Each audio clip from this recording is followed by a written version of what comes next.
সবাইকে অনেক অনেক শুভেচ্ছা জানাচ্ছি। আমাদের কনজিউমার অ্যাসোসিয়েশন অফ বাংলাদেশ ও ক্যাব যুব সংসদ আয়োজিত এনআরজি আনপ্লাগড এর প্রথম পর্বে আমরা অত্যন্ত আনন্দিত। আমাদের সঙ্গে আজকে যুক্ত হয়েছেন সংবিধান বিষয়ক গবেষক ও লেখক অ্যাডভোকেট আরিফ খান। খুব একটা ভূমিকা না দিয়ে আমরা শুরুতেই আলোচনায় চলে যেতে চাই। আমরা জানি ক্যাব দীর্ঘদিন ধরেই জ্বালানি সুবিচার নিয়ে কাজ করছে, এবং সুবিচার ধারণাটির কথা যখন আমরা বলি, আমরা একই সাথে ন্যায়ের কথা, বৈষম্যের কথা এবং জনস্বার্থের কথাগুলোকে এর সাথে সংযুক্ত করে ভাবি। তো প্রথমেই আমরা জানতে চাইবো আপনার কাছে যে আপনার দৃষ্টিতে জ্বালানি সুবিচার কি, এবং এই ধারণাটির সাথে আমাদের যে বাংলাদেশের সংবিধান, তার মৌলিক দর্শন এবং রাষ্ট্রচিন্তা কতখানি সামঞ্জস্যপূর্ণ। জি, আমাকে শুনতে পাচ্ছেন? হ্যাঁ, পাচ্ছি পরিষ্কার। আচ্ছা।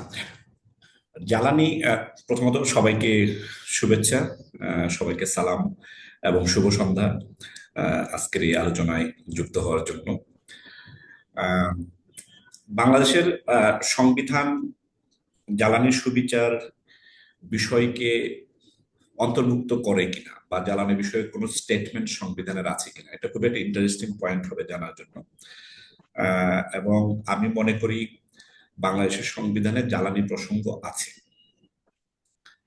তার আগে সংবিধানে বা সংবিধানকে পড়ার বা পাঠ করার একটা কৌশল বা পদ্ধতি আমাদের একটু মাথায় রাখতে হবে। সেটা হলো, পৃথিবীর সকল সংবিধানই, শুধু বাংলাদেশের সংবিধান না, পৃথিবীর সকল সংবিধানই কিন্তু চরিত্রগত দিক দিয়ে এবং গঠনগত দিক দিয়ে সংক্ষিপ্ত হয়।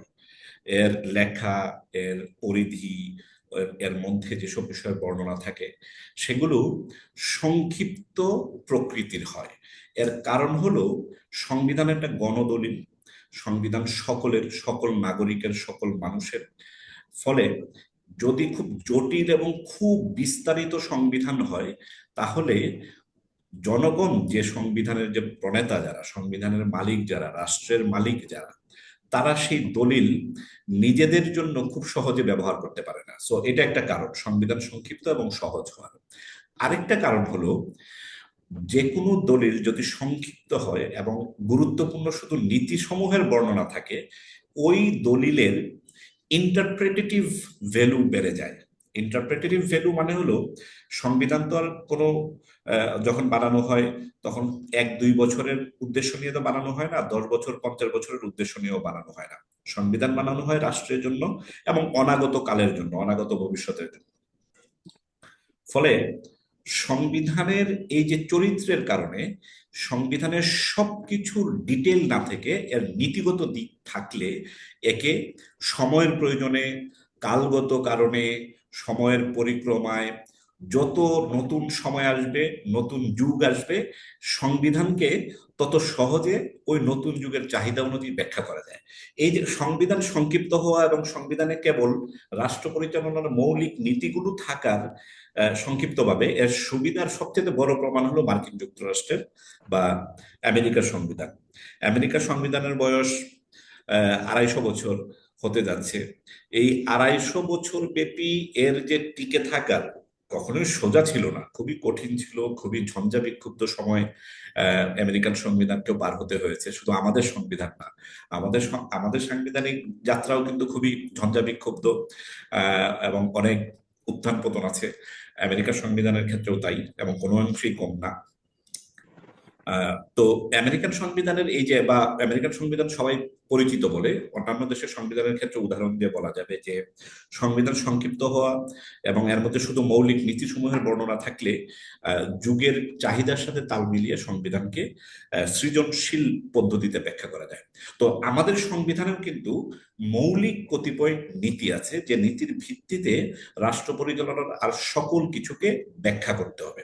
তো এর মধ্যে ডিরেক্টলি যদি আমি বলি যে, বাংলাদেশের সংবিধানে জ্বালানি অধিকার বা জ্বালানি সুবিচারের বিষয়ে কিছু বলা হয়েছে কিনা, আমি মনে করি ডিরেক্টলিও বলা হয়েছে। এর মধ্যে দুটো অনুচ্ছেদ খুবই গুরুত্বপূর্ণ, একটি হলো অনুচ্ছেদ 15, আর একটি হলো অনুচ্ছেদ 16। তো অনুচ্ছেদ 16তে কিন্তু সরাসরি আমাদের বৈদ্যুতিকরণ এর যে রাষ্ট্রীয় নীতি, যে বৈদ্যুতিকীকরণ বা ইলেকট্রিফিকেশন করা হবে, এবং এর মধ্যে শিল্পের সম্পর্ক আছে, এর মধ্যে আহ, আমাদের অর্থনৈতিক সমৃদ্ধির সম্পর্ক আছে, অর্থনৈতিক সমতা নিশ্চিত করার বিষয় আছে একটা অনুচ্ছেদে, 16 নম্বর অনুচ্ছেদে। তো এই যে আমরা জানি আধুনিক জ্বালানির মধ্যে খুবই গুরুত্বপূর্ণ একটা এলিমেন্ট হলো ইলেকট্রিসিটি, এবং অন্যান্য জ্বালানির সাথেও এটা খুবই মানে ওতপ্রোতভাবে কানেক্টেড। সো জ্বালানি নীতি যে আমাদের ইন্ডাস্ট্রিয়ালাইজেশন, আমাদের আর্থিক এবং অর্থনৈতিক সমৃদ্ধি এবং প্রবৃদ্ধি এবং অর্থনৈতিক সমতা অর্জনের জন্য যে এসেনশিয়াল, এটা নীতি আকারে আমাদের সংবিধানে কিন্তু সুস্পষ্টভাবে উল্লেখ আছে। এখন এটা 16 নম্বর অনুচ্ছেদ, 16 নম্বর অনুচ্ছেদের ঠিক আগের অনুচ্ছেদ 15 নম্বর অনুচ্ছেদ, যেখানে মৌলিক যেসব চাহিদা আছে মানব জীবনের, এই মৌলিক চাহিদাগুলোর কিন্তু স্বীকৃতি আমাদের সংবিধানে আছে। তো এখন দেখেন জ্বালানি সুবিচার কথাটা কত সুন্দরভাবে সংবিধানের সঙ্গে কানেক্ট করা সম্ভব। একটা হলো যে 16 নম্বর অনুচ্ছেদে সরাসরি জ্বালানির অধিকার হিসেবে এবং এর একটা বৃহৎ ব্যাকগ্রাউন্ডের একটা অধিকার সহ এটার একটা স্বীকৃতি আছে যে বৈদ্যুতিকরণের মধ্য দিয়ে ইন্ডাস্ট্রিয়ালাইজেশন করতে হবে, অর্থনৈতিক প্রবৃদ্ধি অর্জন করতে হবে, এবং রাষ্ট্রের সর্বস্তরে অর্থনৈতিক সুবিচারের সমতা আনয়ন করতে হবে। কি বিশাল ক্যানভাসে এই অধিকারের বর্ণনা! এবং এর ঠিক আগের অনুচ্ছেদে মৌলিক যে চাহিদা, মানব সমাজের যে মৌলিক চাহিদা মানব জীবনের, সেই চাহিদাগুলোর গ্যারান্টির কথা নীতি আকারে স্বীকৃতি রয়েছে। ফলে এই দুটো মিলে যদি বলা হয়, তাহলে বাংলাদেশের সংবিধানে জ্বালানি সুবিচার এবং জ্বালানি অধিকার বিষয়ে যে দৃষ্টিভঙ্গি তুলে ধরে, এটি খুবই গুরুত্বপূর্ণ। এবং আমি মনে করি এটা সাংবিধানিক দৃষ্টিতে খুব সহজে ব্যাখ্যা করা সম্ভব। ধন্যবাদ। আপনি যে কথাটা বললেন যে অনুচ্ছেদ 15 এবং 16-র কথা, আমরা দেখতে পাই যে অন্ন, বস্ত্র, বাসস্থান, শিক্ষা এবং চিকিৎসা, এই 5টি জিনিসকে আমরা মৌলিক অধিকার হিসেবে স্বীকৃতি দেই। কিন্তু জ্বালানিকে আমরা সরাসরি প্রত্যক্ষভাবে আহ মৌলিক অধিকার হিসেবে স্বীকৃতি দিতে পারি না। কিন্তু আমাদের যে 5টি মৌলিক অধিকার, সেটি নিশ্চিত করতে পরোক্ষভাবে প্রতিটি ক্ষেত্রে সবসময় আমাদের আসলে জ্বালানি সরবরাহটা প্রয়োজন। জ্বালানিকে আমরা মৌলিক অধিকার হিসেবে সংবিধানে আসলে দেখতে পারি কিনা, সেটা কতখানি ফিজিবল হবে আমাদের জন্য। আচ্ছা, আমি জিনিসটা ব্যাকগ্রাউন্ড সহ বলি। বাংলাদেশে অধিকারের আহ, দুই ধরনের বা দুই চরিত্রের অধিকারের তালিকা আছে। এবং বাংলাদেশের সংবিধানে আপনি যদি আমাকে প্রশ্ন করেন, বাংলাদেশের সংবিধানের সবচেয়ে গুরুত্বপূর্ণ, সবচেয়ে কেন্দ্রীয়, সবচেয়ে আহ, আহ, রাষ্ট্রীয়ভাবে মুখ্য আহ, বিষয় কোনটি, তাহলে আমি বলবো বাংলাদেশের সংবিধানের সবচেয়ে কেন্দ্রীয় এবং গুরুত্বপূর্ণ বিষয় হলো এই দুটি তালিকা। বাংলাদেশের সংবিধানে দুটো তালিকা আছে, একটি হলো নীতি তালিকা, আরেকটি হলো অধিকার তালিকা। দুটোতে এই দুটোতে কিন্তু অধিকারের বর্ণনা আছে, কিন্তু অধিকারের চরিত্রগত পার্থক্য আছে। ফর এক্সাম্পল, নীতি তালিকায়, আমাদের সংবিধানের দ্বিতীয় ভাগে নীতি তালিকায় যে অধিকারগুলো আছে, এই অধিকারগুলো সরাসরি আদালতে মামলা করে আদায় করা যায় না। মানে এই অধিকারগুলোর দাবিতে আপনি আদালতে মামলা করতে পারবেন না। এটাই হলো চরিত্রগত পার্থক্য। কিন্তু অধিকার তালিকায়, যেটা আমাদের বাংলাদেশের সংবিধানের তৃতীয় ভাগে আছে, অধিকার তালিকায় যে অধিকারগুলো আছে সেগুলো সরাসরি আদালতে যে আপনি করতে পারবেন, মামলা করে সেগুলোকে বলবৎ করতে পারবেন। এখন ইন্টারেস্টিং পয়েন্ট হলো, আমাদের সংবিধানের যে বিবর্তনমূলক ইতিহাস আমাদের যারা আছে, সেইখানে আমাদের কিছু ব্যর্থতা আছে। আমাদের কিছু ব্যর্থতা আছে, সেই ব্যর্থতার গল্পটাই বা ইতিহাসটা জানলেই বোঝা যাবে যে জ্বালানির অধিকার, যেটা এতদিনে নীতি তালিকা থেকে সরে গিয়ে অধিকার তালিকায়, মৌলিক অধিকার তালিকায় ঢুকে যাওয়ার কথা, কিন্তু সেটা এখনো ঢুকেনি। আমি আপনাকে ইতিহাসটা সহ বলি।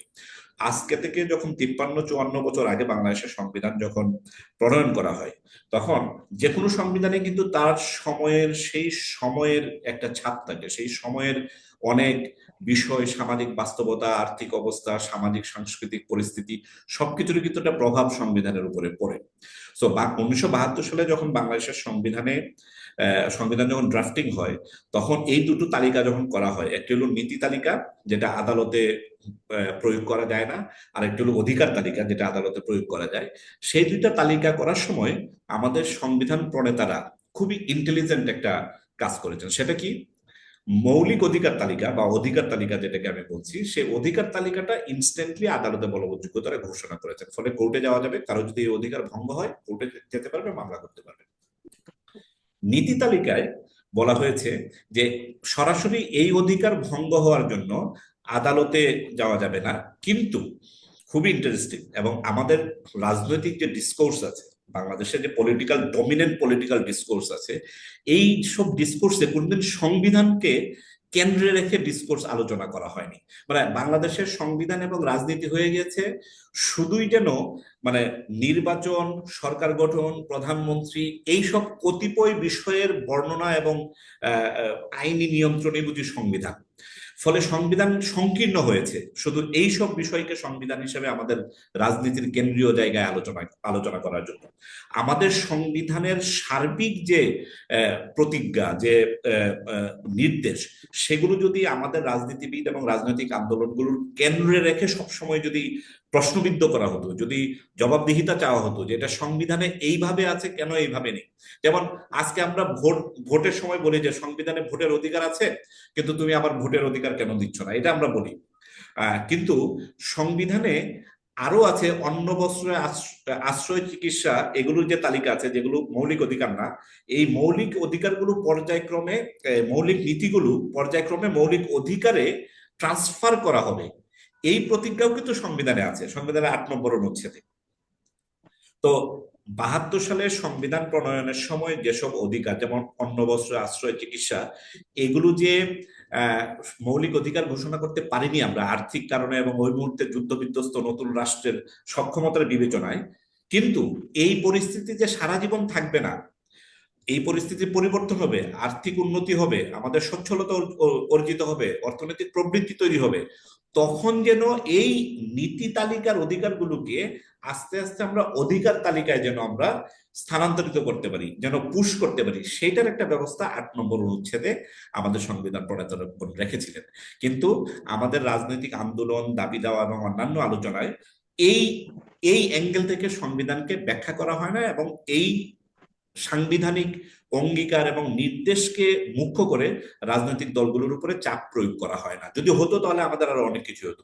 কিন্তু ইন দ্য মিন টাইম কিছু ডেভেলপমেন্ট আছে, আমি আপনাকে বলি যে নীতি তালিকায় আছে মৌলিক অধিকার না, কিন্তু সাংবিধানিক নির্দেশ অনুযায়ী সেগুলোকে আহ, গুরুত্ব দিয়ে দিয়ে অধিকারের তালিকায় নিয়ে যাওয়া হয়েছে। এরকম উদাহরণ কি? শিক্ষা। আমি আপনাকে বলি, শিক্ষা হলো একটা খুব ভালো উদাহরণ বোঝার জন্য, যেটা নীতি তালিকায় ছিল কিন্তু এখন অধিকার তালিকায় এটা ঢুকেছে। কিভাবে ঢুকেছে? আমাদের 72-এর সংবিধানে শিক্ষা কিন্তু নীতি তালিকায় আছে 17 নম্বর অনুচ্ছেদে।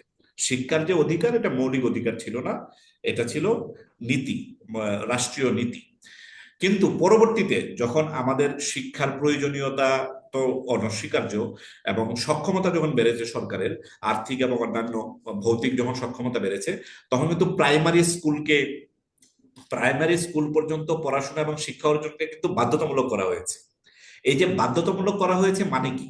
বাধ্যতামূলক করা হয়েছে মানে হলো একটা আইনের মধ্য দিয়ে একটা নির্দিষ্ট মানে স্তর পর্যন্ত শিক্ষা অর্জনকে আইনগতভাবে বাধ্যতামূলক ঘোষণা করা হয়েছে একটা সংসদের আইনের মধ্য দিয়ে। ফলে আপনি লক্ষ্য করুন 17 নম্বর অনুচ্ছেদে শিক্ষার অধিকার, যেটা সংবিধানের নীতি হিসেবে ছিল, 1991 সালে বাধ্যতামূলক প্রাথমিক শিক্ষা আইন করার কারণে সেই নীতি অধিকারটাই কিন্তু মৌলিক অধিকার হয়ে গেল, আইনগতভাবে বাধ্যতামূলক হয়ে গেল। ঠিক আছে, 1 নম্বর। দ্বিতীয়ত, এই যে উপবৃত্তি দেওয়া হয় আমাদের মেয়ে শিক্ষার্থীদেরকে, নারী শিক্ষার্থীদেরকে, এই উপবৃত্তি তো শুরু থেকে দেওয়া হয় না। মানে 1972 বা 70-80 দশকে তো এই উপবৃত্তি দেওয়া সম্ভব ছিল না আর্থিক বিভিন্ন কারণে। কিন্তু এখন শিক্ষাকে মানে নারী শিক্ষার অগ্রগতির জন্য এবং এটাকে ইনসেন্টিভাইজ করার জন্য এই যে উপবৃত্তির বিধান যে সরকার যে প্রণয়ন করলো, এটাও কিন্তু সংবিধানে প্রণীত একটা নীতিকেই আরো অধিকতর শক্তিশালী এবং কার্যকর করার একটা অংশ হিসাবেই কিন্তু তারা করলো। তো এই উদাহরণ দিয়ে আমি যেটা বোঝাতে চাচ্ছি যে বাংলাদেশের সংবিধানে এখন জ্বালানি অধিকার বা জ্বালানি সুবিচারের যে নীতি, যেটা শুধু নীতি আকারে আছে, এবং এই নীতি কিন্তু কাগজে বাগ না, মানে এই নীতি শুধু সংবিধানে নীতি আকারে আছে বলেই এর কোনো বাধ্যবাধকতা নেই, আমার এটা না মানলেও চলবে, ব্যাপারটা মোটেও তা না। দ্বিতীয় ভাগে নীতি থাকা সত্ত্বেও এর একটা সাংবিধানিক বাধ্যবাধকতা আছে। সেটা কি? সেটা হলো, আমি এই নীতিকে বাস্তবায়ন করার জন্য কোর্টে যেতে পারবো না, ঠিক আছে, কিন্তু বাংলাদেশের সংসদ যখনই কোনো আইন করবে এই রিলেটেড, এই নীতি তালিকার যে কোনো বিষয় নিয়ে, সেই আইন হতে হবে এই সংবিধানে বর্ণিত নীতিগুলো বাস্তবায়নের জন্য। ফলে আমাদের জ্বালানি নিয়ে কিন্তু অনেকগুলো আইন আছে বাংলাদেশে বর্তমানে প্রচলিত। এই সব আইন কোনোটাই বাংলাদেশের নাগরিকদের স্বার্থ বিরোধী হতে পারবে না, কারণ স্বার্থ বিরোধী হলেই এটা সংবিধান বিরোধী হবে, এবং সংবিধান বিরোধী আইন বানানো সংবিধানে নিষেধ। এটা সূত্র ধরে আমরা যেটা সাধারণত বিগত কয়েক বছরও না, 15 বছরেরও বেশি সময় ধরে আমরা যেটা দেখেছি যে আহ জনগণের জন্য অপ্রয়োজনীয় এরকম অনেক প্রকল্প হাতে নেওয়া হয়েছে, বিদ্যুৎ কেন্দ্র স্থাপন করা হয়েছে, জ্বালানি আমদানি করা হয়েছে, বা যথেচ্ছাচার করে মূল্য নির্ধারণ করা হয়েছে। তো এই যে জ্বালানি খাতে এক ধরনের দায় মুক্তি আইন টাইপের যে একটা ব্যাপার ঘটেছে, যেটা আমরা অন্তর্বর্তীকালীন সরকারের সময় যে রিফর্মটা আমরা আশা করেছিলাম, সেখানেও রিফর্মটা ঘটলেও এর আগে যারা এই আওতায় বিদ্যুৎ কেন্দ্রগুলো স্থাপন করেছেন যে তাদেরকে ক্যাপাসিটি চার্জ সরকার দিয়ে যাচ্ছে, এবং সেই বিষয়ে আসলে দায় মুক্তিই বলা চলে, এক ধরনের ইন্ডেমনিটি দিয়ে দেওয়া হয়েছে। এই ব্যাপারটার কি আসলে কোনো সাংবিধানিক দিকটি আছে? আমরা যদি জনস্বার্থের দিক দিয়ে দেখতে চাই, সুশাসনের দিক থেকে দেখতে চাই, তাহলে সংবিধান এই ব্যাপারটাকে কিভাবে দেখে?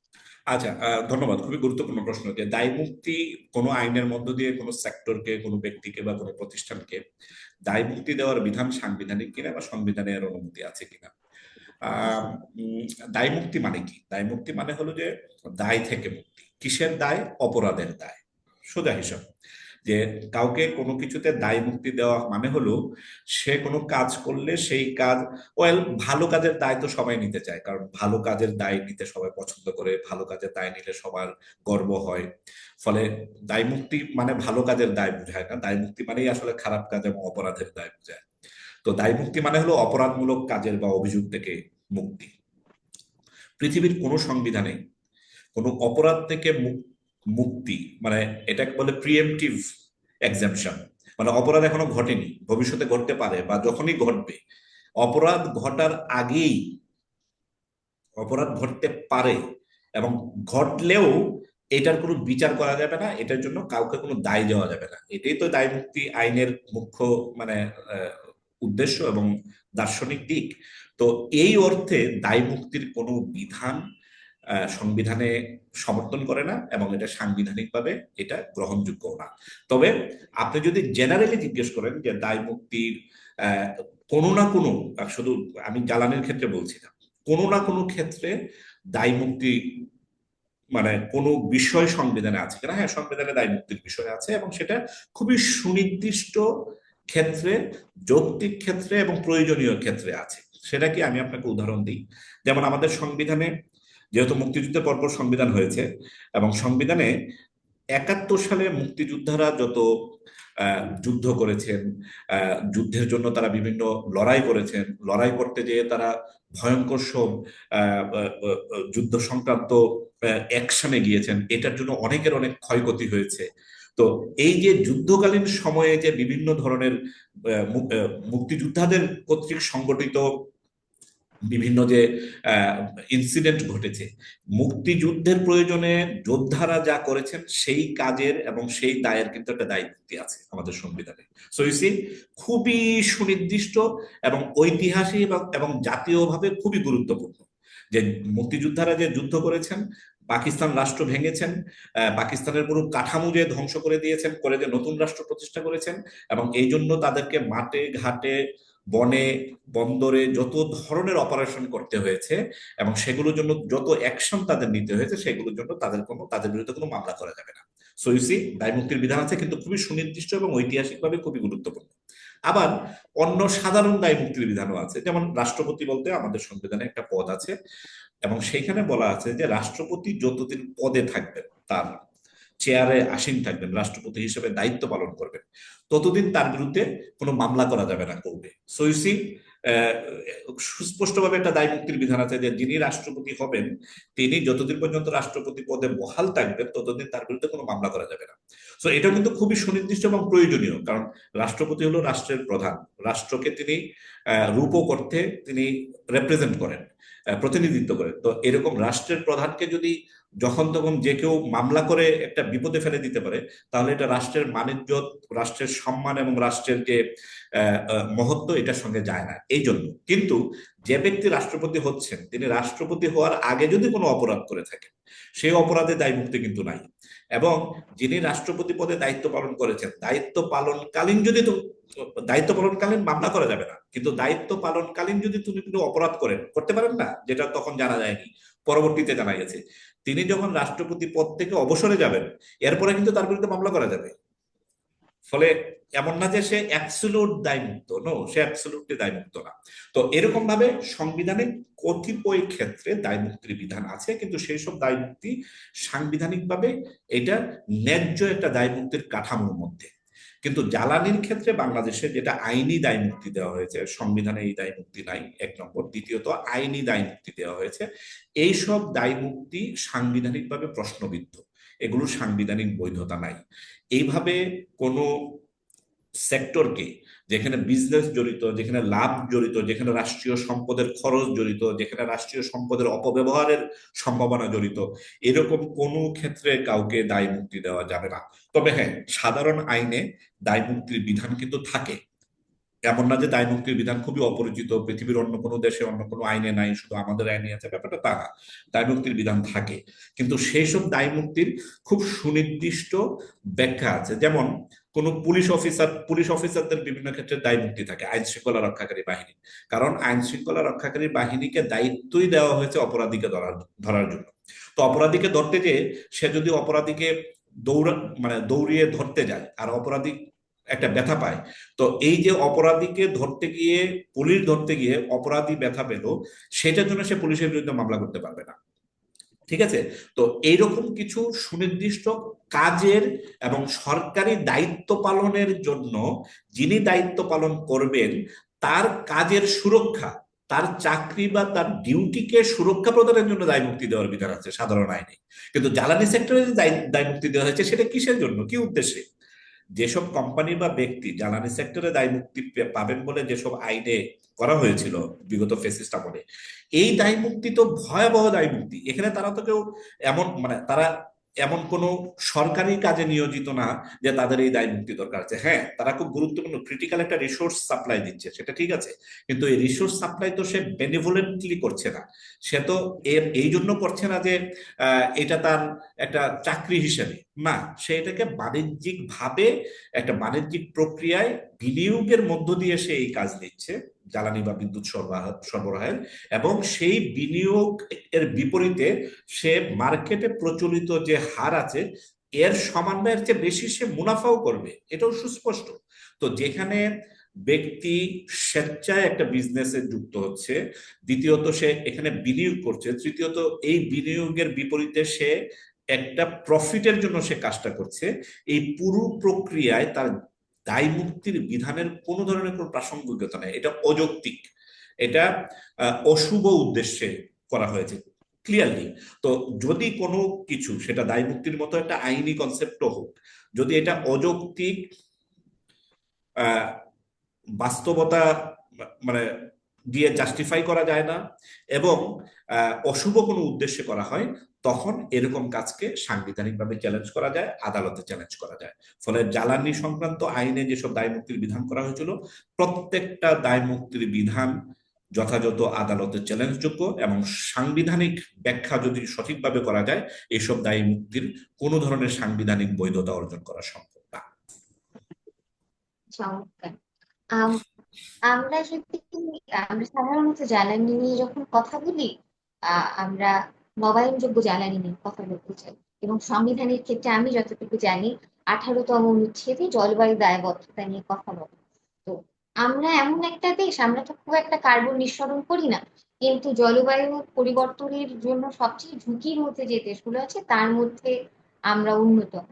তো এই নবায়নযোগ্য জ্বালানি এবং পরিবেশের ভারসাম্য এবং তার সাথে আমাদের যে অর্থনৈতিক গ্রোথ, সেটাকেও ঝুঁকিতে না ফেলে আমরা কিভাবে, মানে সংবিধান আমাদেরকে কি বলে যে এই জিনিসটা আমরা কিভাবে একটা ভারসাম্যে পৌঁছাতে পারি?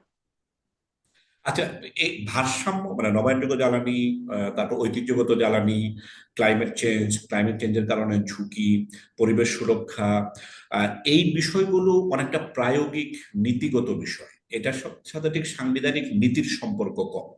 সাংবিধানিক নীতিতে জ্বালানি সক্ষমতা, জ্বালানি সমৃদ্ধি, জ্বালানি অধিকার এবং জ্বালানি ভিত্তিক ইন্ডাস্ট্রিয়ালাইজেশনের মধ্য দিয়ে অর্থনৈতিক সমতা, এই জিনিসগুলো নীতি নীতি আকারে কিন্তু আছে, খুব ক্লিয়ারলি আছে 15 এবং 16 নম্বর অনুচ্ছেদ যদি আপনি একসঙ্গে পাঠ করেন। আমি এটা আমার আলোচনার শুরুতে বলেছি। এখন কথা হলো, নবায়নযোগ্য জ্বালানি আসলে জ্বালানি, শুধু এটা ডিফারেন্ট টাইপ অফ জ্বালানি আমরা যেটা নিয়ে কথা বলছি। ফলে সংবিধানে ঠিক নবায়নযোগ্য শব্দটা থাকার দরকার নেই। কিন্তু 18 ক নামে যে অনুচ্ছেদটি আছে, এটা নতুন একটি অনুচ্ছেদ, 2011 সালে যেটা সংযুক্ত করা হয়েছে, এটা খুবই গুরুত্বপূর্ণ একটা অনুচ্ছেদ। এবং আমি আবার আমার শুরুর দিকের আলোচনায় একটু রেফারেন্স দিই। সংবিধান সংক্ষিপ্ত হওয়া, সরল হওয়া এবং সংবিধানে শুধু নীতিগত বিষয়ের অন্তর্ভুক্ত থাকার সুবিধা হলো, যুগের প্রয়োজনে আপনি নতুন নতুন জিনিস এখানে অন্তর্ভুক্ত করতে পারেন। এই যে 18 ক অনুচ্ছেদের অন্তর্ভুক্ত করাটা, এটা আমাদের সংবিধানের সেই ফ্লেক্সিবিলিটির একটা খুব গুরুত্বপূর্ণ উদাহরণ। আমি আপনাকে 18 ক, এটা আমি একটু পড়ে শোনাই, খুবই সুন্দরভাবে ওরা ড্রাফটিং করেছে। পরিবেশ ও জীববৈচিত্র্য সংরক্ষণ ও উন্নয়ন, এটা 18 ক, যেটা 2011 সালে অন্তর্ভুক্ত করা হয়েছে। এবং এটা এমনি এমনি অন্তর্ভুক্ত হয়নি।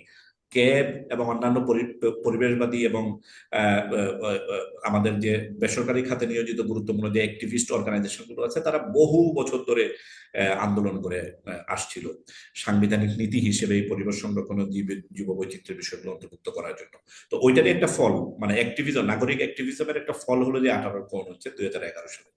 এখানে বলছে, রাষ্ট্র বর্তমান ও ভবিষ্যতের নাগরিকদের জন্য পরিবেশ সংরক্ষণ ও উন্নয়ন করিবেন এবং প্রাকৃতিক সম্পদ, জীববৈচিত্র্য, জলাভূমি, বন ও বন্যপ্রাণীর সংরক্ষণ ও নিরাপত্তা বিধান করিবেন। বিউটিফুল।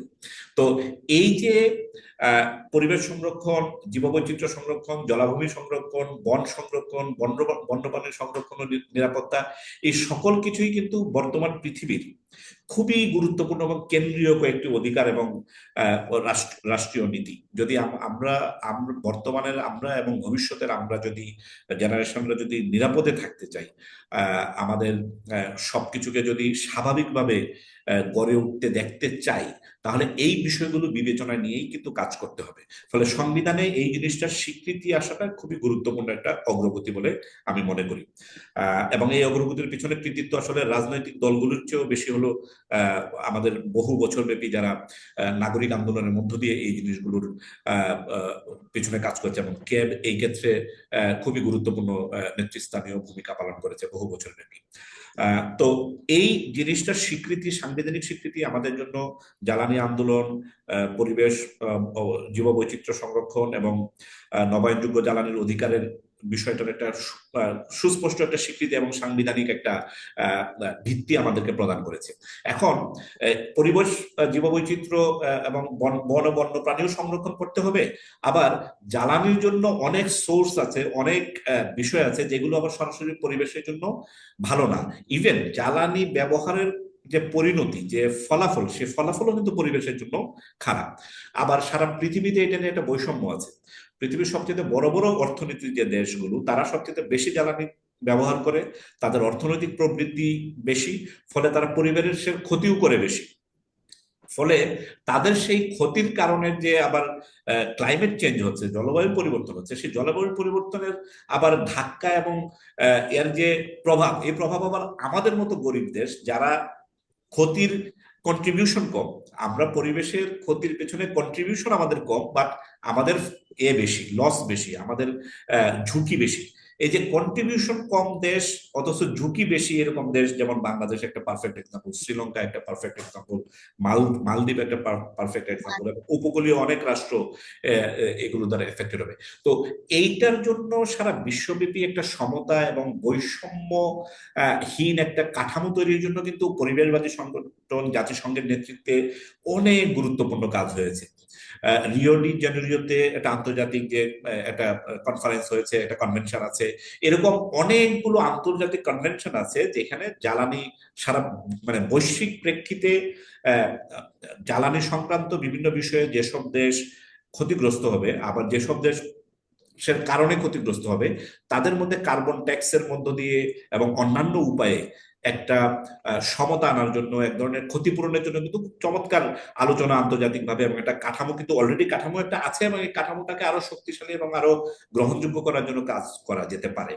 এই যে জ্বালানি বৈষম্য নিরসন করতে হবে, প্রত্যেকটা রাষ্ট্রের তাদের নিজেদের আর্থিক সমৃদ্ধি এবং অর্থনৈতিক স্বাবলম্বিতা অর্জনের জন্য প্রয়োজনীয় জ্বালানি ব্যবহারের আহ, যোগ্যতা এবং সামর্থ্য আহ, আহ, তৈরি করতে হবে, এগুলোও যেমন সত্য, একই সাথে সারা পৃথিবীতে জ্বালানি ব্যবহারের কারণে বা এর ক্ষতিকর প্রভাবের কারণে যেসব ক্ষতি হচ্ছে, যেসব ঝুঁকি তৈরি হচ্ছে, এইসব ঝুঁকির কারণে যেসব দেশ সবচেয়ে বেশি ক্ষতিগ্রস্ত হওয়ার তালিকায় আছে, বাংলাদেশ তার মধ্যে একটা, তাদেরকে যথাযথ ক্ষতিপূরণের মধ্য দিয়ে কিন্তু এই বৈষম্যকে কমাতে হবে। এখন মজার বিষয় হলো, এইগুলো মুখের কথা এবং আদর্শিক কথা মুখে বললেই হবে না, এগুলো সব ভালো ভালো কথা, কনসেপচুয়ালি খুবই ক্লিয়ার, কিন্তু সারা পৃথিবীর সকল রাষ্ট্রের সঙ্গে এবং আন্তর্জাতিক বিভিন্ন ফোরাম বা আন্তর্জাতিক বিভিন্ন সাংগঠনিক যে কাঠামোগুলো আছে সেগুলোর সঙ্গে, যোগ্যতার সঙ্গে এগুলোর সঙ্গে নেগোশিয়েট করা, কথা বলা, প্রয়োজনে নেতৃত্ব নেওয়া, নিয়ে এই যে জ্বালানি সুবিচার, বৈশ্বিক প্রেক্ষাপটে জ্বালানি সুবিচার নিশ্চিত করা, এটার জন্য কিন্তু আমাদের সক্ষমতা অর্জন করতে হবে। বাংলাদেশের এই মুহূর্তে এই বিষয়েও খুব খুব ভালো সক্ষমতা আছে, সেটা কিন্তু বলার কোনো উপায় নেই। আহ, অনেক সময় দেখা যায় যে দেশগুলো যে প্লেজ গুলো নিচ্ছে, বা আমাদের দেশে আমরা যে কৌশলপত্রগুলো প্রণয়ন করি, অনেক সময় দেখা যায়, বেশিরভাগ সময় পড়লে দেখা যায় যে সেটার কোনো আইনি কাঠামো নেই। যে কৌশলপত্রে তারা যে যে দাবিগুলোর কথা বলছেন, সেটা যদি তারা বাস্তবায়ন না করে, আমরা জনগণ হিসেবে আসলে কার কাছে যাব, বা কে এটা জবাবদিহিতার আওতায় থাকবে, বা কে এই দায়টা নেবেন, খারাপ কাজের দায়টা কে নেবেন, সেটা পরিষ্কার ব্যাখ্যা কৌশলপত্রগুলো পড়লে পাওয়া যায় না। সেক্ষেত্রে জনগণ হিসেবে জনগণের আসলে করণীয় কি? আসলে এই ক্ষেত্রে জনগণ মানে আমরা আমরা যারা অ্যাক্টিভিস্ট, যারা আমরা বিভিন্ন জনগণের বিভিন্ন অধিকার নিয়ে কাজ করি, তাদের আসলে মূল দায়িত্বটা হলো এই যে আহ, সরকারের বিভিন্ন কৌশলপত্র বা নীতি নির্ধারণের বিভিন্ন ইয়ে তৈরি করা হয়, পেপার তৈরি করা হয়, বিভিন্ন নীতি তৈরি করা হয়, বিভিন্ন ধরনের প্রস্তাব তৈরি করা হয়, বিভিন্ন ধরনের স্কিম তৈরি করা হয়। এই সকল কিছুই কিন্তু সরকারি কাঠামোর এক একটা স্টেজ মাত্র। তো আমরা যারা জনগণ আছি, আমরা যারা অ্যাক্টিভিস্ট আছি, আমরা যারা বিভিন্ন অধিকারের জন্য সংগ্রাম এবং কাজকর্ম করি, আলোচনা করি, এবং নাগরিক বিভিন্ন উদ্যোগ পরিচালনা করি, আমাদের যে কোনো রাষ্ট্রের আইনি কাঠামোর স্তরগুলো বোঝা খুব গুরুত্বপূর্ণ। এটা অ্যাক্টিভিস্টদের বুঝতে হবে, এটা শুধু লয়ারের বোঝার জিনিস না। যে একটা রাষ্ট্র আইন কিভাবে হয়, কোন কাগজটার আইনি মূল্য আছে, কোন কাগজটার আইনি মূল্য নেই, কি কি উপাদান থাকলে একটা দলিলের আইনি ভিত্তি তৈরি হয়, কি কি উপাদান থাকলে আইনি ভিত্তি তৈরি হয় না, এই জিনিসগুলো নিয়ে কিন্তু আমাদের যারা বিভিন্ন ধরনের আহ, আহ, সক্রিয় কর্মী আছেন, তাদেরকে এই বিষয়ে যথেষ্ট সচেতনতা অর্জন করতে হবে, এবং এগুলো সহজ, একটু পড়াশোনা করলেই হয় বা এক দুটা ট্রেনিং বা প্রশিক্ষণের ব্যবস্থা করলেই হয়। তো আপনার প্রশ্নের নিরিখে আমি বলি যে কোনো দলিল, সরকারি কোনো চাহিদাপত্র, সরকারি কোনো কৌশলপত্র, সরকারি কোনো নীতি, যেটা যতক্ষণ পর্যন্ত সংসদ প্রণীত আইন না বা মন্ত্রণালয় প্রণীত বিধি না, ততক্ষণ পর্যন্ত সেটার কোনো আইনি কোনো ভিত্তি নেই। আমি আবার বলি, বাংলাদেশে আইন বানায় মোটা দাগে দুটো সংগঠন। একটা হলো পার্লামেন্ট, পার্লামেন্ট ছাড়া কেউ আইন বানাতে পারে না। এই আইন মানে স্ট্যাটিউট। এমনি আমরা সাধারণ অর্থে আইন বলতে সকল ধরনের আইনকেই আমরা অন্তর্ভুক্ত করি, বাট পার্লামেন্ট যে আইন বানায় এই আইনটার একটা স্পেশাল নাম আছে, সেটাকে সংবিধি বলে বাংলায়, আর ইংরেজিতে বলে স্ট্যাটিউট, বা বড় হাতের ইংরেজি অক্ষরে ACT অ্যাক্ট লেখে না, এ বড় হাতের এ দিয়ে, বড় হাতের এ দিয়ে সিটি অ্যাক্ট মানে আইন, এটা পার্লামেন্টের আইন। ঠিক আছে? সো পার্লামেন্ট শুধু আইন বানাতে পারে, আর মন্ত্রণালয় বিধি বানাতে পারে, বিধিও কিন্তু আইন। তো মন্ত্রণালয় যে বিধি বানাতে পারে, এই বিধি বানানোর একটা সীমাবদ্ধতা হলো বিধিটা কোনো না কোনো আইনে বলা থাকতে হয় যে ওই আইনে মন্ত্রণালয়কে ক্ষমতা দেওয়া হয়েছে বিধি বানানোর, ফলে বিধি বানালো। মন্ত্রণালয় চাইলে একটা বিধি বানাতে পারবে না, এটা আইনে উল্লেখ থাকতে হয়। সো আমরা যদি মাথায় রাখি যে বাংলাদেশে যে কোনো দলিলের আইনগত বাধ্যবাধকতা তৈরি হওয়ার জন্য এর এই দুটো ক্যারেক্টার মাথায় রাখতে হবে। একটা হলো যে এটা কি সংসদ বানাচ্ছে, যদি বানায় সরাসরি আর আইনগত ভিত্তি আছে, এটা আইন। আর সংসদ যদি না বানায়, যদি মন্ত্রণালয় বানায়, সংশ্লিষ্ট যে কোনো মন্ত্রণালয় বানায়, সেই মন্ত্রণালয় যদি বিধি নাম দিয়ে বানায়, বিধি আকারে বানায়, তাহলে সেটার আইনগত মূল্য আছে। এর বাইরে মন্ত্রণালয়গুলো যত কৌশলপত্র এবং অন্যান্য যত কাগজপত্র, যত রিপোর্ট, যত প্রতিবেদনই তৈরি করুক না কেন, নীতি তৈরি করুক না কেন, সেগুলোর কিন্তু সরাসরি আইনি প্রয়োগযোগ্যতা কম। এগুলোর যে বিভিন্ন ধরনের পারসুয়েসিভ বা এক ধরনের প্রভাবিত করার মতো যোগ্যতা নাই তা বলছি না, এগুলো প্রভাবিত করার যোগ্যতা আছে, কিন্তু এগুলোর সরাসরি আইনি প্রয়োগযোগ্যতা নাই। তাহলে এখন কি করতে হবে, উপায়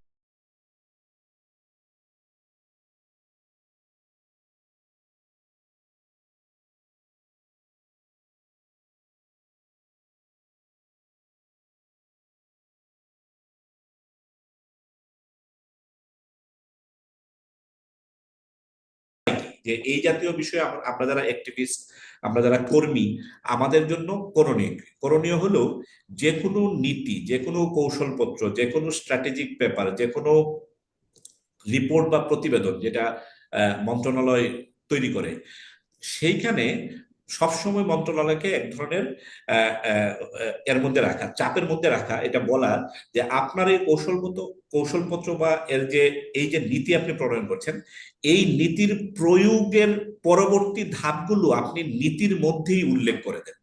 মানে এতে করে নীতিটা বাধ্যতামূলক হয়ে যায় না, কিন্তু আমি আবার বলি জিনিসটাকে সহজে বোঝার জন্য, যে যে কোনো কৌশলপত্রে যে কোনো নীতি যেগুলো মন্ত্রণালয় প্রণয়ন করবে, সেই নীতি বা কৌশলপত্রে অবশ্যই অনেক কিছু থাকে, অনেক বিষয় থাকে, মানে বর্ণনা থাকে, অনুচ্ছেদ থাকে, উপনুচ্ছেদ থাকে, দফা থাকে, খুবই ভালো। কিন্তু শেষে এক জায়গায় এইটাও বলা থাকতে হবে যে এই কৌশলপত্রের পরবর্তী ধাপ কি। পরবর্তী ধাপ কি এই কৌশলপত্রকে বাস্তবায়নের জন্য একটা আইন করা হবে, তাহলে সেটা বলে দেন যে পরবর্তী ধাপ হলো এটাকে একটা আইনে পরিণত করা হবে। অথবা এই কৌশলপত্রের পরবর্তী ধাপ কি, এটাকে কি এক ধরনের বিধিতে রূপান্তরিত করা হবে, তাহলে সেটাও আপনি লিখে দেন যে এটা এই পর্যায়ে বিধিতে রূপান্তরিত করা করা হবে। তো এইরকম সুনির্দিষ্ট বিধান বা এরকম সুনির্দিষ্ট বর্ণনা ওই কৌশলপত্রেই থাকতে হবে। যদি না থাকে, তাহলে কিন্তু এই কৌশলপত্রের ভিত্তিতে সরকার যদি কোনো পদক্ষেপ না নেয়, কারণ কৌশলপত্র কিন্তু গুরুত্বপূর্ণ প্রতিজ্ঞা থাকে, বিভিন্ন কমিটমেন্ট থাকে, বিভিন্ন ধরনের প্রমিস থাকে, এইসব প্রমিসের ভিত্তিতে সরকারি বিভিন্ন প্রতিষ্ঠান যদি তার যথাযথ দায়িত্ব পালন না করে, পদক্ষেপ গ্রহণ না করে, তখন তাকে আইনগতভাবে দায়ী করা যায় না।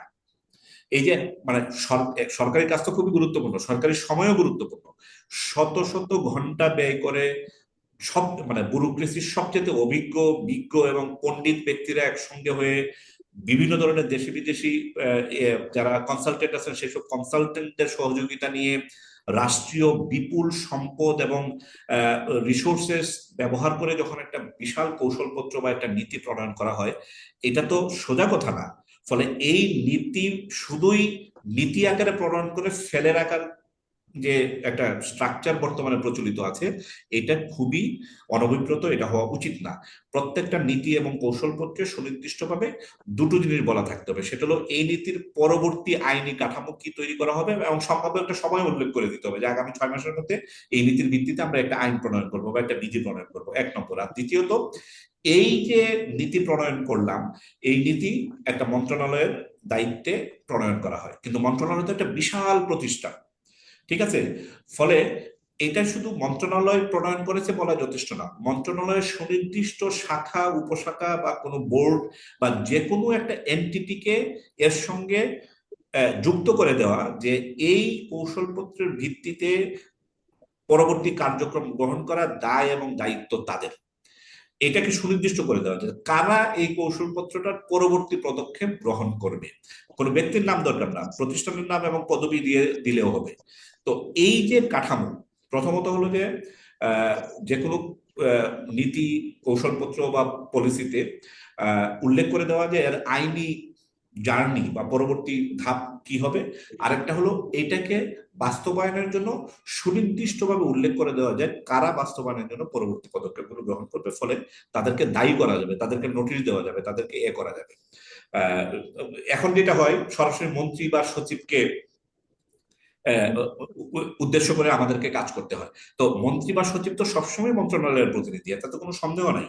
কিন্তু একটা মন্ত্রণালয়ের তারা প্রধান, কিন্তু তারা সবকিছুর জন্য কিন্তু সুনির্দিষ্টভাবে যুক্ত না। তো এই যে সুনির্দিষ্ট করে দেওয়া, এটা খুবই গুরুত্বপূর্ণ একটা কাজ। ধন্যবাদ চমৎকার ব্যাখ্যার জন্য। আহ আমরা একদম শেষের দিকেই চলে এসেছি, শেষ প্রশ্নটাই, যে ক্যাবের দীর্ঘদিন ধরে একটি নাগরিক আন্দোলন যে জ্বালানিকে একটি জনসেবা বা পাবলিক সার্ভিস হিসেবে ঘোষণা করতে হবে, এবং এটা আমাদেরকে নিশ্চিত করতে হবে যে জ্বালানি থেকে সরকার মুনাফা করতে পারবে না, সরকার জনগণ থেকে কষ্টটা তুলে নিতে পারবে, কিন্তু এটাকে সে একটা ব্যবসা ভিত্তিক সরকার আসলে বণিকে পরিণত হয়ে যেতে পারে না। এবং আরেকটা যেটা দীর্ঘদিনের দাবি, যে যারা লুণ্ঠনমূলক কর্মকাণ্ড করেন জ্বালানি সেক্টরে, বিভিন্ন অনিয়ম করেন, দুর্নীতিমূলক কর্মকাণ্ডে লিপ্ত থাকেন, তাদেরকে জ্বালানি অপরাধী হিসেবে স্বীকৃতি দিয়ে আইনের আওতায় আনা যায় কি। এই যে ক্যাবের এই দাবিগুলো, এই দাবিগুলোর কি আসলে কোনো সাংবিধানিক ভিত্তি আছে কিনা, সংবিধান দিয়ে এটাকে আসলে জাস্টিফাই করা যায়? হ্যাঁ, করা যায়। আমি প্রথম শেষেরটার উত্তর আগে দিই। আসলে জ্বালানি অপরাধী শব্দটা আমরা যখন ব্যবহার করি বা আপনি যখন ব্যবহার করছেন, এটা শুধু অপরাধীকে সুনির্দিষ্টায়নের জন্যই ব্যবহার করছেন। আদারওয়াইজ জ্বালানি অপরাধী তো আর আলাদা একটা ক্যাটাগরি না। সকল অপরাধীর মতোই জ্বালানি অপরাধী আরেকজন অপরাধী মাত্র, বা অপরাধী বৃন্দ মাত্র। ফলে অপরাধী অপরাধী, মানে শুধু জ্বালানি অপরাধীরই বিচার করব, অন্য অপরাধীর বিচার না হলেও কি চলবে, ব্যাপারটা মোটেও তা না। ফলে অফকোর্স মানে পৃথিবী মানে সকল অপরাধের বিচার হতে হবে, এবং অপরাধের বিচার এটা সাংবিধানিক ভিত্তি 100 ভাগ। সংবিধান এবং রাষ্ট্র প্রতিষ্ঠার উদ্দেশ্যই হলো অপরাধের বিচার করা, আহ নিরপরাধকে সুরক্ষা দেওয়া। এটাই হলো পৃথিবীর তাবৎ যে রাষ্ট্র কাঠামো এবং সমাজ কাঠামোর ভিত্তি। কিন্তু সংবিধানের ভিত্তিও তাই, এবং আমাদের সংবিধানেও তাই আছে। যেমন আমাদের সংবিধানের 31 অনুচ্ছেদে আপনি যদি দেখেন, দেখবেন যে সেখানে খুব চমৎকার ভাবে বলা আছে যে বাংলাদেশের প্রত্যেক নাগরিকের এবং প্রত্যেক ব্যক্তির কি অধিকার আছে। এটার নাম হলো আইনের আশ্রয় লাভের অধিকার। আমি পড়ে শোনাই। আইনের আশ্রয় লাভ এবং আইন অনুযায়ী ও কেবল আইন অনুযায়ী ব্যবহার লাভ যে কোনো স্থানে অবস্থানরত প্রত্যেক নাগরিকের এবং সাময়িকভাবে বাংলাদেশে অবস্থানরত অপরাপর ব্যক্তির, মানে বিদেশিদেরও অবিচ্ছেদ্য অধিকার। মানে যে কোনো পরিস্থিতিতে আপনি যদি মনে করেন যে আপনার আইনের সহায়তা দরকার, তাহলে আপনাকে আইনের সহায়তা দিতে হবে। এটা সাংবিধানিক অধিকার। ফলে এই যে অপরাধী অপরাধ করছে কিসের বিরুদ্ধে? আপনার আমার বিরুদ্ধে, তাই না? রাষ্ট্রের বিরুদ্ধে, আহ, জাতীয় সম্পদের বিরুদ্ধে। ফলে এই অপরাধীদের বিরুদ্ধে আপনার আমার আইনের আশ্রয় লাভ বা ন্যায় বিচার চাওয়ার অধিকার সংবিধানের 31 অনুচ্ছেদে খুব সুস্পষ্টভাবে বর্ণনা আছে। এবং 21 অনুচ্ছেদে একটা গুরুত্বপূর্ণ কথা আছে। আমাদের 21(1) অনুচ্ছেদে আপনি যদি পড়েন আমাদের সংবিধানে, যেখানে বলা আছে যে সংবিধান ও আইন মান্য করা 1 নম্বর, দ্বিতীয়ত শৃঙ্খলা রক্ষা করা, নাগরিক দায়িত্ব পালন করা, এবং জাতীয় সম্পত্তি রক্ষা করা প্রত্যেক নাগরিকের কর্তব্য। তো এখন আপনি আমাকে বলেন জাতীয় সম্পত্তি কি? জ্বালানি জাতীয় সম্পত্তির একটা। ফলে জাতীয় সম্পত্তি মানে কি? কোনো কিছু কখন জাতীয় হয়? যেটার উপরে জাতির সকলের অধিকার আছে, এরকম জিনিসই তো জাতীয়, তাই না? আমার একটা মোবাইল ফোন আছে, আমি মোবাইল ফোনটা ব্যবহার করি। আরো অনেকের মোবাইল ফোন নাই, কিন্তু কেউ কি এই দাবি করতে পারবে যে আমার মোবাইল ফোনটার উপরে সকলের সমান অধিকার থাকা উচিত? না। ফলে কিন্তু এটা জাতীয় অধিকার না। ঠিক আছে? এরকম অসংখ্য জিনিস আছে যেটা বলা যাবে যে এটার উপরে সকলের সমান অধিকার নেই, এটা সকলের সমান প্রয়োজনীয়তা দ্বারা এটার কোনো ভিত্তি নেই, ফলে এটা জাতীয় না। কিন্তু পানি, পানি তো সকলের সমানভাবে দরকার। মানে কার সামাজিক অবস্থান কি, কে কতটুকু শিক্ষিত অশিক্ষিত, কে কোন বংশে জন্ম নিয়েছে, কে কতটা ধনী, কে কতটা গরিব, এর সাথে কোনো সম্পর্ক নেই। সকলের পানি অপরিহার্য। ফলে পানি একটা জাতীয় সম্পদ। এই যে শিক্ষা এবং শিক্ষা কাঠামো, এটা একটা জাতীয় সম্পদ, এটা একটা জাতীয় বিষয়। কারণ শিক্ষা সকল নাগরিকের জন্যই দরকার। যদি সকল নাগরিকের জন্য আমি যদি শিক্ষার ব্যবস্থা না করতে পারি, তাহলে কিন্তু আহ, জাতি এবং রাষ্ট্র গঠন করা সম্ভব হবে না। আহ, বন এবং প্রাকৃতিক সম্পদ, ঠিক আছে, বন্য প্রাণী, ঠিক আছে, জলাধার, মানে যেগুলোর উপরে পুরো জাতির স্বাস্থ্য এবং সুস্থতাকে নির্ভর করে। ফলে এটা জাতীয় সম্পদ। জ্বালানিও জাতীয় সম্পদ, ঠিক আছে। কারণ জ্বালানির উপরে আমাদের সকলের সমৃদ্ধি, আমাদের সকলের স্বাভাবিকভাবে বেঁচে বেঁচে থাকা এবং আমাদের অর্থনৈতিক উন্নতি, আমাদের নিজেদের অর্থনৈতিক সমৃদ্ধি, সবকিছু। এবং এই অর্থনৈতিক উন্নতি এবং সমৃদ্ধির সাথে শিক্ষার সম্পর্ক আছে। যে ব্যক্তি আর্থিকভাবে সচ্ছল না, হ্যাঁ, সে কিন্তু তার বাচ্চাকে শিক্ষার জন্য পাঠাতে পারবে না। ফলে এই যে দেখেন, জ্বালানির সাথে এখানে মানে শিক্ষারও সম্পর্ক আছে। আহ, আমাদের বনাঞ্চল রক্ষা করা, আমাদের অন্যান্য জাতীয় সম্পদ, পানি রক্ষা করা, ওয়াটার বডিগুলো রক্ষা করা, এই এখন ওয়াটার বডি রক্ষা করতে মানে আমাদের জ্বালানি সক্ষমতা অর্জনের জন্য আমরা যদি ওয়াটার বডি নষ্ট করে দিই, তাহলে তো আমি এক সম্পদ রক্ষা করতে যে আরেক সম্পদকে আমি নষ্ট করে ফেললাম।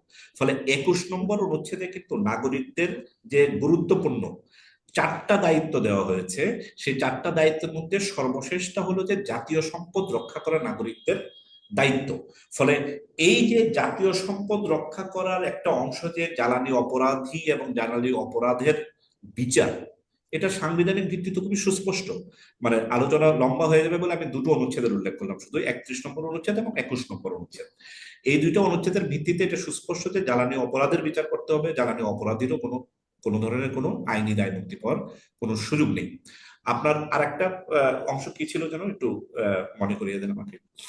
জ্বালানিকে পাবলিক সার্ভিস বা জনসেবা হিসেবে আহ, আচ্ছা, আমরা জ্বালানি পাবলিক, যদি কোনো কিছু পাবলিক সার্ভিস বা জনসেবা হয়, তাহলে সেটা কিভাবে বোঝা যাবে যে এটা জ্বালানি একটা পাবলিক সার্ভিস বা জনসেবা?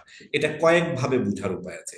প্রথমত কথা হলো, যদি কোনো পণ্য বা যদি কোনো সেক্টরকে সরকার সরাসরি রেগুলেট করে, নিয়ন্ত্রণ করে, তাহলে সেটা একটা পাবলিক সেক্টর বা পাবলিক সার্ভিস বলা যাবে।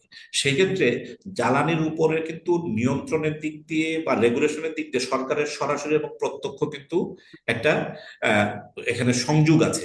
ফলে এই অর্থে কিন্তু জ্বালানি অলরেডি পাবলিক সেক্টর বা পাবলিক একটা এখন এটাই একমাত্র ক্রাইটেরিয়া না, আরো গুরুত্বপূর্ণ ক্রাইটেরিয়া আছে। যেমন যদি কোনো কিছু জনসেবা হিসেবে বা পাবলিক সার্ভিস হিসেবে যদি ঘোষণা করা হয়, তাহলে সেটার উপর থেকে ভ্যাট প্রত্যাহার করা যায়, ট্যাক্স প্রত্যাহার করা যায়, সরকার যেটা নেয়।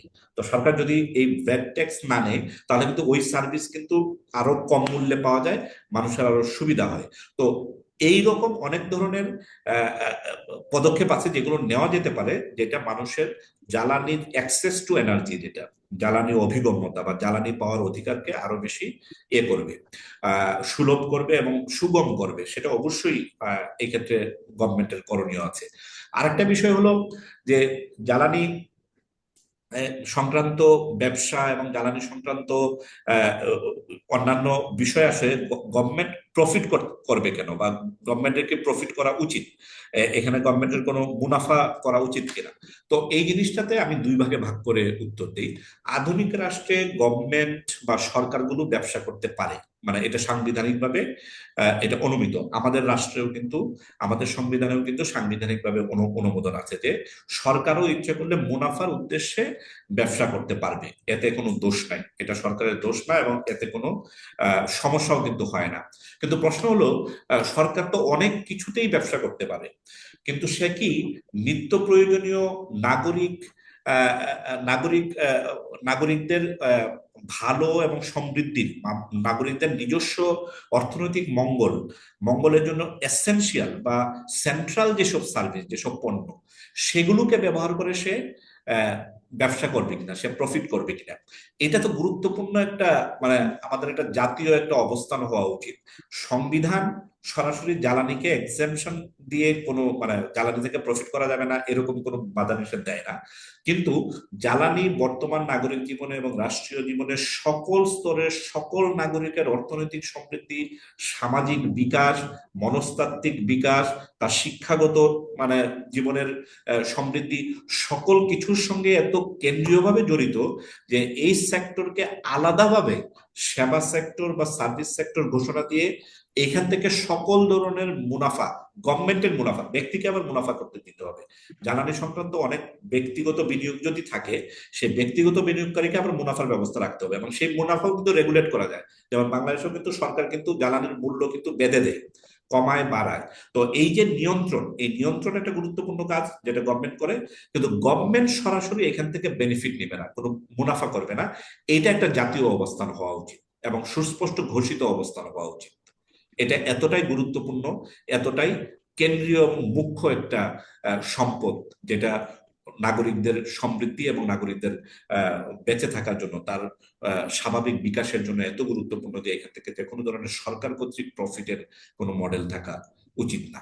সরকারের আরো অসংখ্য জায়গা আছে যেখান থেকে সে প্রফিট বা ট্যাক্স নিতে পারে, ডিউটি নিতে পারে, শুল্ক নিতে পারে, সেসব সেসব জায়গা থেকে নিক, কিন্তু জ্বালানির মতো, শিক্ষার মতো, খাদ্য পণ্য মতো গুরুত্বপূর্ণ যেসব বিষয় আছে সেগুলো থেকে অবশ্যই সরকারের কোনো মুনাফামূলক কোনো থাকা উচিত না। এটা কল্যাণমূলক রাষ্ট্রে এটা একদম অনুচিত। ধন্যবাদ।